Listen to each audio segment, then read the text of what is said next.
you're very vocal dito sa, I think, matagal nyo nang sinasabi na may mga komento kayo tungkol dito sa impeachment laban sa pangalawang Pangulo.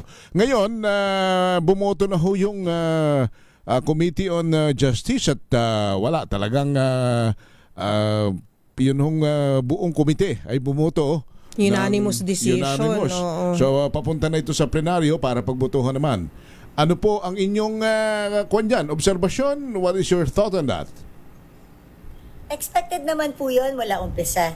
Dataka nga ako, ba't pinahaba pa nila eh. So that is something that I really don't know why it has to go through that. Dahil first time lang mang nangyari to na may inform, may in substance, may in ground, tas probable cause. That has never happened in the history of Congress. This is the first time that we're dealing with this. So I don't know kung bakit ba, but everybody knows naman yung body language pa lang ng lahat kung ano na ang patutunguhan nito.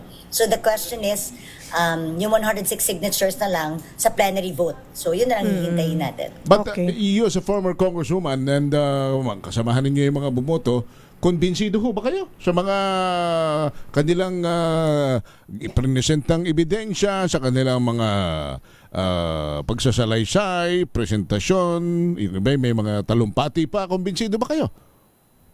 Kasi pag iniisip ko, if evidences are really strong, then we didn't really need to go through with this circus. I mean, dito sa nangyari sa Justice Committee. Kasi hindi ka transmit na, confident ka na i-transmit, di ba? If you're really confident dun sa strength of evidences that were forwarded or that was submitted to the Committee on Justice. So, hindi ko alam, ano bang nililigawan ba nila yung publiko para maniwala sa impeachment?